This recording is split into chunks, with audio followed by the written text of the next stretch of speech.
قد افلح من زکاہا. اللہ فرما رہے ہیں میرے بندے، اگر تو نے اپنے نفس کو، اگر تو نے اپنی خواہشات کو میرے حکموں کے تابع کر دیا تو تو کامیاب ہو جائے گا.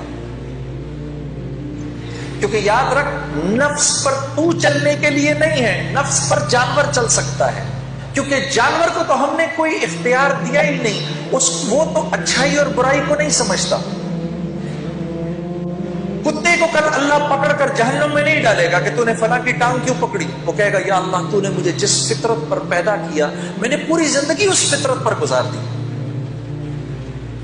میں نے اسی فطرت پر زندگی گزاری. سانپ کو اللہ جہنم میں نہیں ڈالے گا کہ تو نے کیوں کاٹا فلاں کو. وہ کہے گا اللہ یہ تو نے بات میری فطرت میں ڈالی تھی اور میں بالکل پورا کا پورا تیرے حکموں پر چلا ہوں. شیر کہے گا اے اللہ میں نے کبھی گھاس نہیں کھائی، میں نے کبھی پھل نہیں کھائے، وہ تو نے انسانوں کے لیے بنائے تھے. میں نے کبھی سبزیوں پر منہ نہیں مارا کیونکہ وہ میرے لیے تھا ہی نہیں.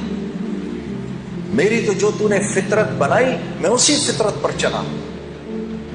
بکری اللہ سے، گھوڑا اللہ سے، اونٹ اللہ سے کہے گا یا اللہ ہم نے کبھی گوشت کو منہ نہیں لگایا، جو تو نے گھاس پھوس ہمارے لیے بنائی ہم نے وہی کھائی.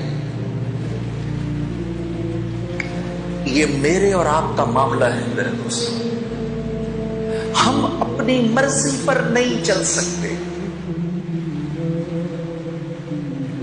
یہ وہ بات ہے جو میں آپ کو بتانے آیا ہوں، کیونکہ آپ کا ایک مقام ہے، آپ اشرف المخلوقات ہیں. آپ اپنے نفس پر نہیں چل سکتے. اگر نفس کہہ رہا ہے کہ سوتا رہے، فجر گزرتی ہے تو گزرے، یہ آپ نہیں کر سکتے. چلو ایک سیکنڈ کے لیے صرف سمجھانے کے لیے ہم آخرت کی نہیں دنیا کی بات کرتے ہیں، سمجھانے کے لیے. کیونکہ جب آخرت سمجھانے لگو تو پھر کیا اگلا کہتا ہے ارے مولانا یہاں کا بتائیے کون جیتا ہے تیری زلف کے سر ہونے تک، آخرت تو جب آئے گی تب آئے گی، دیکھا جائے گا. ابھی یہ بتائیں میں دنیا میں خوبصورت زندگی کیسے گزاروں.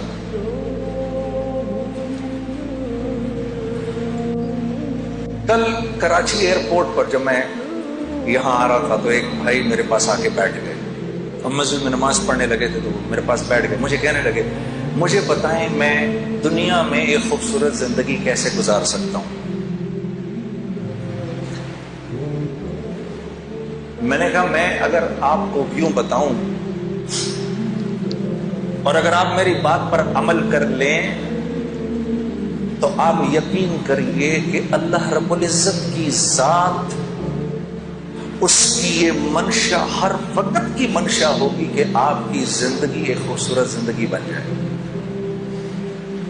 اور جس کے لیے اللہ رب العزت طے فرمانے کہ اس کی زندگی خوبصورت ہوگی، ساری کی ساری کائنات مل کر اگر اس کی زندگی کو خراب کرنا چاہے، اس کو پریشان کرنا چاہے تو نہیں کر سکتی. اور اگر اللہ یہ فیصلہ فرما لے کہ نہیں یہ نافرمان ہے، اس کی زندگی میں اس کو ہم خوف اور غم کا لبادہ پہنائیں گے ہی، 7 ارب انسان اگر مل کر آپ کی زندگی کو خوبصورت بنانا چاہیں تو نہیں بنا سکتے. اس کو کہتے ہیں لا الہ الا اللہ. یہ ہے لا الہ الا اللہ، کہ میری ہر حاجت اللہ کی ذات سے جڑی ہوئی ہے. اگر میں اپنی حاجت کو چیزوں کے اندر ڈھونڈوں گا تو میں پریشان ہو جاؤں گا. اگر میں یہ سمجھوں گا کہ میرے بھوک کا تعلق میرے معدے سے ہے تو پھر میں مخلوق سے جا کر اپنی ضرورت کو پورا کرنے کی کوشش کروں گا. مخلوق بہت ضرورت مند ہے، انہیں تو خود ضرورت ہے، وہ تو خود بھوکے ہونے والے ہیں تھوڑی دیر کے اندر، اس کو تو خود بھوک لگنے لگی ہے تھوڑی دیر میں. میرے دوستوں بھوک آتی ہے اللہ کے بھوک کے خزانوں سے، اس کا تعلق معدے سے نہیں ہے. آج تو یہ بات اتنی عجیب ہے کہ اس بات کو کرو بھی تو مسلمان کی اولاد بھی آپ کی شکل کو ایسے دیکھتی ہے کہ جیسے پتہ نہیں کون سی انوکھی بات کہہ رہا ہوں میں. لیکن یہ سچ ہے، یہ اللہ کی سنت ہے، اس نے کبھی تبدیل نہیں ہونا.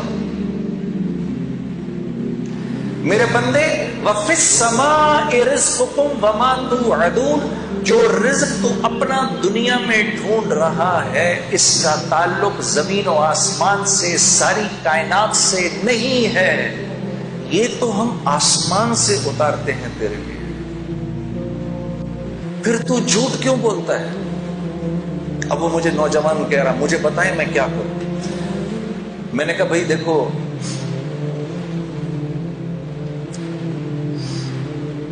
دنیا میں اگر اللہ کی مان کے چلو گے تو یہ اللہ کا وعدہ ہے کہ اللہ تمہیں حیات طیبہ دیں گے، اور حیات طیبہ اور زندگی کا نام ہے۔ جو زندگی اللہ لمبی کر دیتے ہیں، نیک انسان کی زندگی اللہ لمبی کر دیتے ہیں، اس کی تقدیر بدل دیتے ہیں۔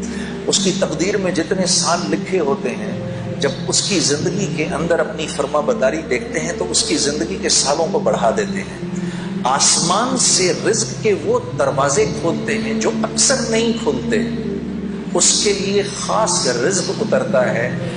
اللہ اس کو لمبی زندگی دیتے ہیں، بیماری سے پاک زندگی دیتے ہیں، خوف سے پاک زندگی دیتے ہیں، غموں سے پاک زندگی دیتے ہیں اس کو۔ تو میں نے کہا یہ رزق جب تمہارے گھر آئے گا تو اب تم مجھے خود بتاؤ، جب یہ تمہاری اولاد کے جسم میں یہ خون میں دوڑے گا تو اولاد اللہ کی فرما بردار بنے گی کہ نافرمان؟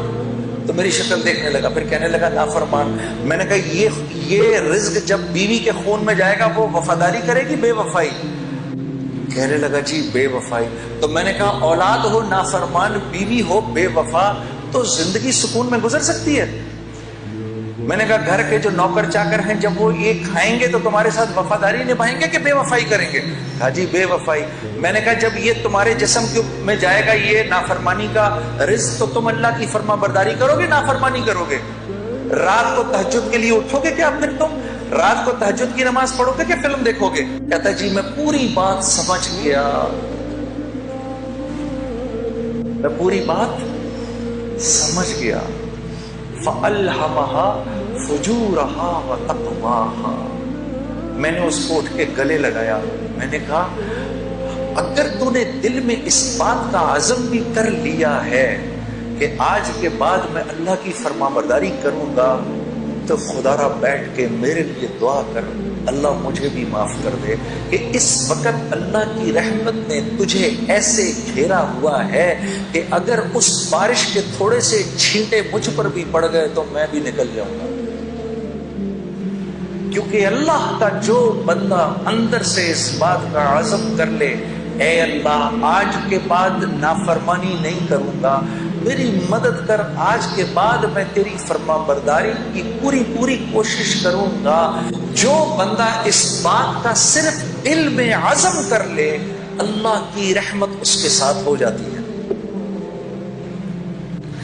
وہ ایک قدم چلتا ہے اللہ اس کے ساتھ 10 قدم چلتے ہیں۔ وہ اللہ کی طرف چل کے جاتا ہے، اللہ اس کی طرف دوڑ کے جاتے ہیں۔ یہ اللہ کا وعدہ ہے۔